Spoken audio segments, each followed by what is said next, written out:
Assalamualaikum warahmatullahi wabarakatuh. Sebelumnya, perkenalkan, nama saya Muhammad Bima Ardiansyah, NIM 19010051. Pada kesempatan kali ini, saya akan mempresentasikan tugas bahasa Indonesia dengan judul Menulis dan Mengembangkan Paragraf. Menulis dan mengembangkan paragraf. Pengertian paragraf. Pengertian paragraf adalah kumpulan kalimat yang biasanya mempunyai satu ide pokok dan cara penulisannya sedikit menjorok ke bagian dalam atau menggunakan garis baru. Nama lain paragraf adalah alinea. Fungsi paragraf dalam paragraf. 1. Mengekspresikan gagasan tertulis dengan memberi bentuk suatu pikiran dan perasaan ke dalam serangkaian kalimat yang tersusun secara logis dalam suatu kesatuan. 2.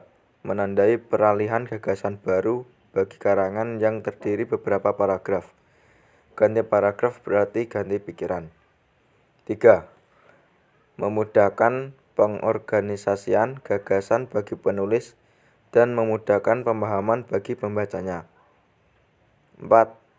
Memudahkan pengembangan topik karangan ke dalam satuan-satuan unit pikiran yang lebih kecil. Dan 5. Memudahkan pengendalian variabel, terutama karangan yang terdiri atas beberapa variabel. Unsur-unsur dalam paragraf. 1. Topik atau gagasan utama. 2. Kalimat utama. 3. Kalimat pendukung. 4. Transisi. Dan yang kelima, penegas. Jenis-jenis paragraf.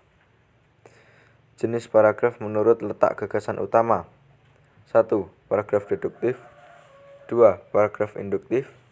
3. Paragraf campuran. Jenis paragraf menurut tujuannya. 1. Paragraf narasi. 2. Paragraf eksposisi. 3. Paragraf argumentasi. 4. Paragraf persuasi. Dan 5. Paragraf deskripsi. Pola pengembangan paragraf. Pola pengembangan paragraf itu ada 5, yaitu 1. Paragraf eksposisi. Paragraf eksposisi adalah paragraf yang isinya bertujuan untuk memberikan penjelasan atau pengertian secara singkat dan padat. 2. Paragraf deskripsi. Paragraf ini adalah suatu kalimat yang memaparkan isi gambaran pada suatu keadaan atau sebuah peristiwa yang bentuk tulisan sehingga pembaca seolah-olah dapat melihat, mendengar, dan merasakan serta mengalami peristiwa tersebut. 3. Paragraf persuasi.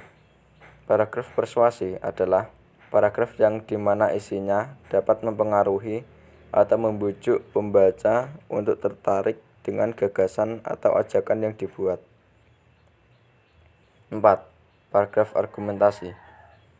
Paragraf ini adalah suatu kalimat paragraf di mana isinya dapat meyakinkan pembaca sehingga memperoleh dan menerima gagasan dalam sebuah karya yang ditulis oleh penulis. 5. Paragraf narasi. Paragraf ini adalah suatu kalimat paragraf di mana isinya menceritakan suatu peristiwa atau sebuah masalah sehingga membuat pembaca menjadi terhibur atau terharu. Demikian presentasi dari saya. Bila ada kekurangan, mohon maaf yang sebesar-besarnya. Wassalamualaikum warahmatullahi wabarakatuh.